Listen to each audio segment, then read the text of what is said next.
Hi, everyone. Welcome to Conversations with Nicole. You are in for a real treat today in this episode. I had the opportunity to hear Roger Blevins Jr. perform in Nashville. He performed at the TRUE OASIS event that my husband and I attended. And wow, we were blown away by Roger's music and his willingness to share some of his more intimate happenings in his life.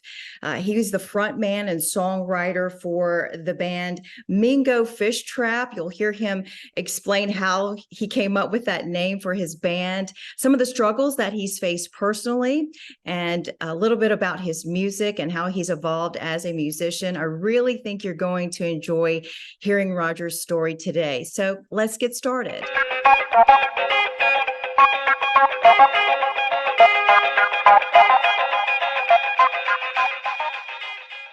And hi, everyone. Welcome to Conversations with Nicole. I am delighted to have as my guest today, Roger Blevins Jr. from Austin, Texas. It is so good to see you. It's great to be here. Thank you for having me. I appreciate it. Absolutely. I had the honor of getting to see you perform in Nashville not too long ago at an event my husband and I were attending, and we were just blown away at your talent. Wow, you sing, you play the guitar, you're just this amazing vocalist and musician. And I said, I have to have you on my show. So thank you for being with me today. Thank you very much. I appreciate that very kind introduction. Thank you. Yes. So you're originally from Mississippi. You're now in Austin, Texas. Tell me a little bit about yourself and how your journey began with music. I know it started with some of your family members who had a love for music. Yeah, my father has been a professional musician since he was 11 or 12 years old, had to support his family down in Louisiana, Mississippi. And so I came back pretty honestly, grew up with him playing in bands. And my folks were divorced when I was 5. My stepfather was in the Air Force, so we moved around a lot. Got used to that because that's part of being a musician as well. My grandmother, she never played professionally, but first musical memories I have are sitting on her lap learning hymns at the organ and all that good stuff. So I got lucky, got really lucky with a very musical family on that side of things, and got a passion for it. Got to be on stage when I was a little kid, because in Louisiana, if you were on stage, it was illegal for you to be in a bar, and so I don't know if that's the best childcare, but it was what it was, right? Yeah, he could keep an eye on me though, it was a the whole village thing. It was on stage. They were all taking, whether they wanted to or not, I was their responsibility. Yeah. So, yeah. That's great. Yeah. So just, from there, actually moved to Texas when I was in high school, and after moving around quite a bit throughout the country, and just my passion for music brought me to University of North Texas, which is a great jazz school. Formed a band my sophomore year, and we're still together. Yeah, so and that band is so many years later. Mingo Fishtrap, right? Yeah. Yep. Yeah. I have to ask, how'd you come up with the name? So Denton, Texas is where the University of North Texas is, and my first beater car was a full-size diesel Blazer, which was not worth the money I think I paid for probably, but I had blown a tire, and a new tire was my year's budget. So I found a junkyard, because back in the day, the only map as a college student that you might have access to was the free map in the front of the yellow pages. Yes. And so, yeah, so I ripped it out like you do, and I found a junkyard on what was supposed to be an intersection of Mingo and Fishtrap Road, and never found the tire, but found a weird name. And literally the next week, there was a sign-up sheet for a thing in my dormitory called the Bruce Jam. Bruce Hall was our dormitory. It was the music dormitory in North Texas. And the only requirement to play this event was that you live there. So, not a great requirement, musically speaking.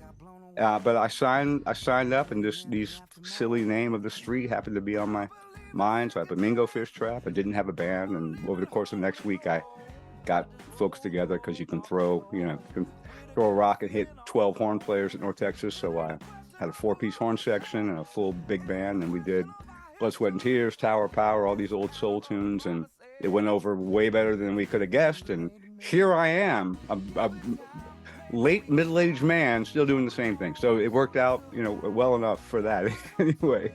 Story. Yeah, that's our origin, our weird origin story. I love that. Off camera, we were talking a little bit about the music now might be described as soulful Americana, but you say that's a little bit broader now than it probably was back then. So how would Yeah, you describe your I don't music? know that Americana was even a term that was widely used when we formed.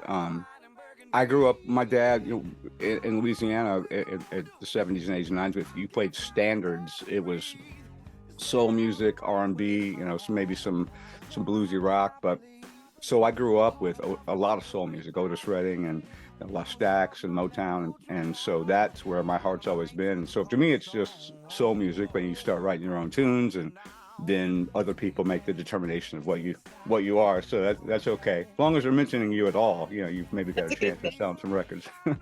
Where do you get your inspiration from? It changes over the years. In terms of the broader musical fabric, definitely still all those old soul records. That is where I keep coming back. I love all sorts of music, but I'll keep coming back to those records and to Sam Cooke, and everything from Sam Cooke to more 70s funk, and that is the fabric of my musical taste. But in terms of inspiration for writing, you live life, and hopefully you pick up some stories along the way. And my relationship with my wife is always a deep well to choose from. But not everything's autobiographical. Sometimes you gotta stretch the story. And so just wherever, whatever it might be, turn a phrase. I've tried my whole life to have a system. There's a great songwriter friend of mine named Paul Thorne. He carries a little notebook in his pocket all the time, and it's a philosophy textbook. If you look through it, it's amazing. And so I do kind of the same thing with voice notes. It's just Sure. But once you get to 10,000 voice notes, it's hard to go through. So a month or so, you might get through half of them. But Yeah, I'm sure the ideas when they come to you, you want to write them down or put them in your voice notes quickly. Yeah, Willie Nelson said if you have songwriter, if you have a writer's block, just go on a drive, and that is literally, I'd say 85% of ideas that finally make it to a record for me start in the car and just drive down the road. That's very true. I would say that as we are driving, we do think a lot, and that would make perfect sense as a songwriter. Who have you performed with that you've really enjoyed the most? Man, so many folks. We are all, always the bridesmaid, never the bride kind of thing, which is actually a great place to be because, we've had a career, but we haven't had some of the, more money, more problems kind of thing that we see happen. Tedeschi Trucks, we played with them a few times, and they're just so amazing, and they're kind of on our wavelength in terms of the band size and what they do. I love those guys. But when we play, it just depends on the context. We opened for Sting one time, which was really weird, and we didn't get to meet Sting. It was a very separated kind of a thing, and just that when you go from the folks that we are normally on a bill with, like on a festival, for instance. Right. When you go from that, and those folks are well known, they have hundreds of thousands of fans or whatever. Then you go up to that level of Sting, and it's like going from it's like millionaire to billionaire. Kind of the difference between the homestead it's a pretty significant thing. So there's some charm in my memory from that, but just there's a lot of different favorites depending on what it is. We played a festival direct support at the Rochester Jazz Festival, which is we played for years and years, and one of my favorite festivals to do. We were direct support for Trombone Shorty. It was for 40,000 people, so that was the largest crowd we ever played for. And I remember, we were stoked. We were like, "Oh man, it's gonna be great!"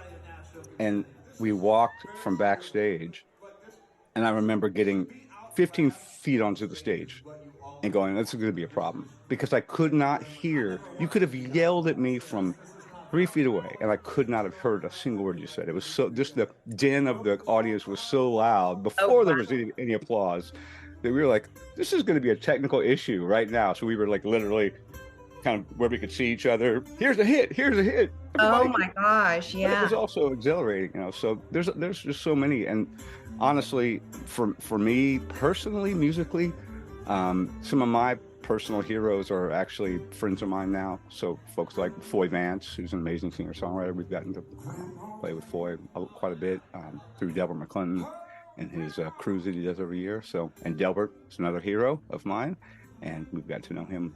So yeah, we've just lucked into this situation where we've gotten to play with a bunch of our heroes. I love that. Well, I want to take it a little more personal now. You are in the midst of some health challenges, and I suspect that's probably made you reflect too on your life and maybe put some more notes in your phone about some future songs. Do you want to share that with my audience? Absolutely, I'm happy to. Yeah. So I about a little over a year ago, about a year and 3-4 months ago, I was diagnosed with oral cancer. It's had squamous cell carcinoma, verrucous carcinoma. For anybody, you know, there's so many folks. I don't want to get too precise with my stuff, but when you get into it becomes a world. It's a community. You know, the moment you get diagnosed, you are initiated into a new community, and it's luckily in my situation, it's been incredibly supportive. But yeah, as a vocalist, you know, now kind of I don't say the worst, because there's always something worse, but it wasn't the best news to have tumors on your tongue and just in the oral cavity in general. And so had a couple partial glycectomies where they take out, you know, a good part of your tongue, and a neck dissection where they remove a bunch of stuff. And so I'm very lucky, very blessed to still be able to, you know, I have a bit of a speech impediment, which actually is more evident when I speak than it is when I sing. When you sing, you have more real estate, let's say, you know, a little more at your disposal. So you know, it's just a reframing. I wish that it happened, but I'm a person of faith, and I have faith, and I, you know, constantly pray that whatever the situation that I find myself in, that I'm doing what I'm supposed to be doing. So that's the mentality we try to move forward with. You know, the biggest disappointment for me is this came on the tail of COVID, and so COVID shut down pretty much every band in the world. And then, you know, depending on your clout in a certain market, you're able to come back at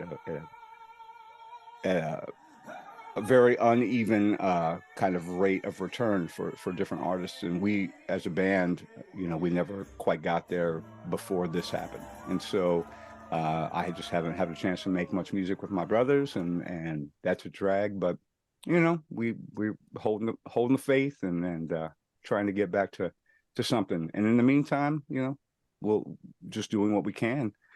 I took to building lots of guitars that are surrounding me. You know, it doesn't require me to open my mouth much. So been doing that quite a bit. And in the moments where I can sing, I have a wonderful church family here, and I can serve in that way and sing there. And so, yeah, it's been weird. It's been very weird. And I think that for most folks going through cancer or any major health, you know, change, it's never great, but it's also weird. It's, you know, it's a constant barrage of new input data that you have to process. And I'm just super blessed and lucky to have the support system that I do with my wife and all our friends. And yeah, you know, try to choose gratitude, basically. Yeah, Roger, thank you so much for sharing that. It's obvious your faith, your support system is where you draw your strength, and you can count on me to pray for you. Thank you so because much. I know that there is power in prayer. So the more people praying for you, the better. And I will be joining your prayer warriors for you in your journey.